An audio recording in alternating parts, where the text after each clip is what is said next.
Okay, these are my thoughts. I just got done watching the first round of the 2011 United States Open, the 111th edition, and it was a wild one. Boy, oh boy, boy, do we have some action already. Um, it's a good thing that the Open is 4 rounds. You know, if it was just the one, I'd be a little bit concerned. I mean, they were going to see some action here, but obviously, the big story, actually, and Rory McIlroy with a 65. Yeah, did anyone call that? Did anyone actually predict that Rory McIlroy was going to be in the mix? So you could call him now. If Greg Norman was the Saturday Slam man, when he had the lead after the third round in 4 consecutive majors, and Tiger Woods was the ultimate Tiger Slam, winning 4 times in a row, then McIlroy could be known as the Thursday Slam, I begin, or the opening round slam, or whatever you will, because the last 3 or 4 majors he's had the lead after the first round. But can he finish? He has got to finish. And like I predicted earlier, this first round really doesn't matter if he doesn't follow it up. He's still got 3 more rounds to screw it up. Well, mess it up, I should say. And I'm definitely not wishing that on anyone. I really hope he does well. I really hope he does. But we will see. I predicted him to win the championship, and he is so far. I mean, he shot flawless today. He looked great. I mean, he looked like a champion of this tournament. And the putts were going in at the right pace. I don't know if you saw. Dustin Johnson triple bogeyed the second hole, so that's the second straight U.S. Open round where he's triple bogeyed the second. Of course, last year doing it at Pebble Beach. That led to 4 over 75. Phil Mickelson. I think I needed some Pepto-Bismol to watch that because that was not going down easily for me. I mean, we saw a couple of shanks. We saw some in the high rough. I mean, we saw a little bit of everything from him. We saw a driver from the woods. We saw some missed putts. We saw some excellent chips. I mean, just everything Phil Mickelson. But that led to a 3 over 74. And when it's all said and done, 3 over 74, well, it might not be out of this title. And I'm going to tell you why. Okay. Because of this reason. McIlroy is, of course, first. He's 6 under par at 65. Okay. The next 2 players, okay, we have 2 former champions of majors, Yang and Schwartzel. Okay, they're at 3 under. Schwartzel's round did surprise me, and if he does go on to win this U.S. Open, I feel bad for saying what I did about him. I'm not going to be able to win, but it's very unlikely that he does back this up. I would be very surprised. Woesthuizen's at 2 under. Garcia. Now there's a name that we've all forgot about, isn't it? He's still looking for his first major championship all these years past 1999, of course, when he dueled with Tiger in the PGA and hitting that famous shot off the tree. McDowell.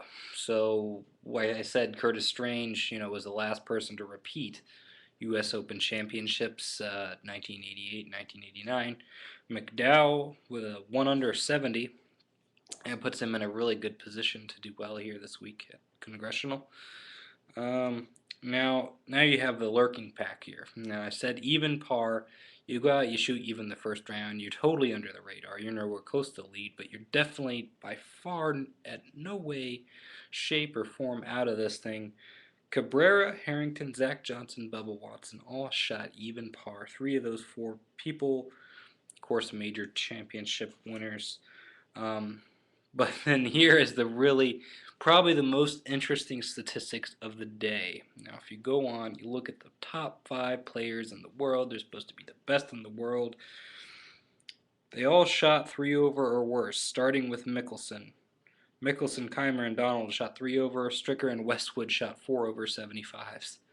So, I mean, you're talking about tied for 65th or worse for the top 5 players. So, does that mean that these players are out of the championship? No. In fact, it all depends on what Rory McIlroy does at the top. Does he have the willpower? If he goes out there, ladies and gentlemen, and he shoots another 65,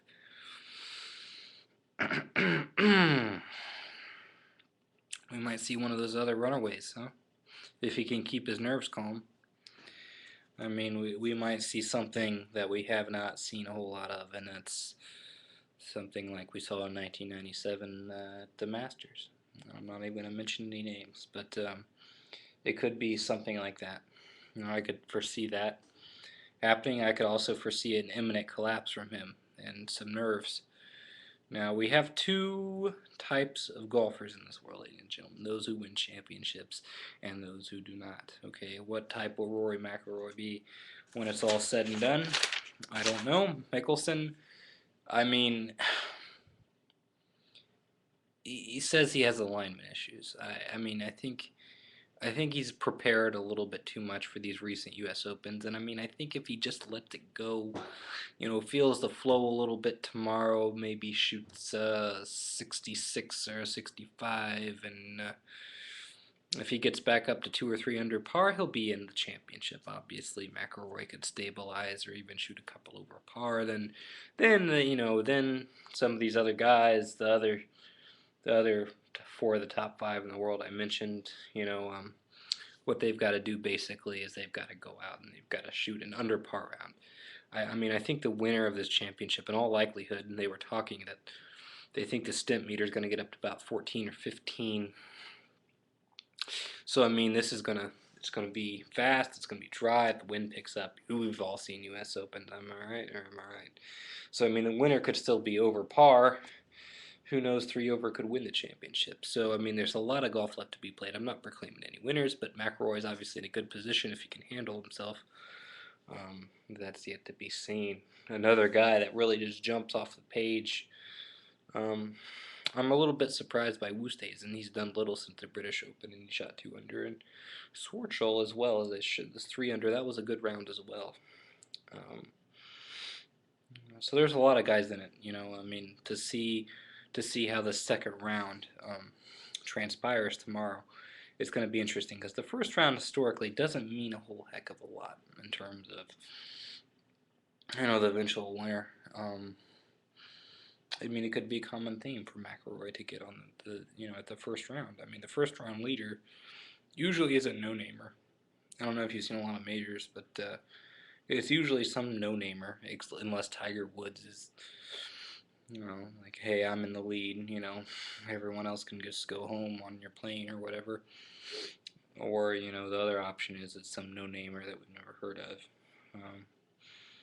I've seen golfers like, we saw Jason Gore, Kenneth Ferry, that contended at Opens that you never really see a lot of, and this might be their one shining moment.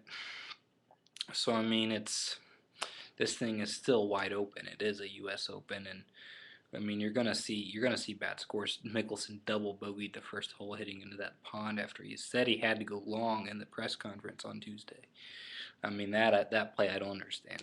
It's things like that just kind of. You have questions. I mean, you have questions. I just throw this out. Bo Van Pelt shot a 76 today. So I mean, not the greatest of rounds. All in all, I mean, tie for 65th, 74. He's not out of it. He needs a good round, like I said. All right, I will leave it at that. I will be back on tomorrow. And record another one of these videos, and I hope you're enjoying. This is my feedback from the first round of the United States Open. Alright, I'll see you guys later.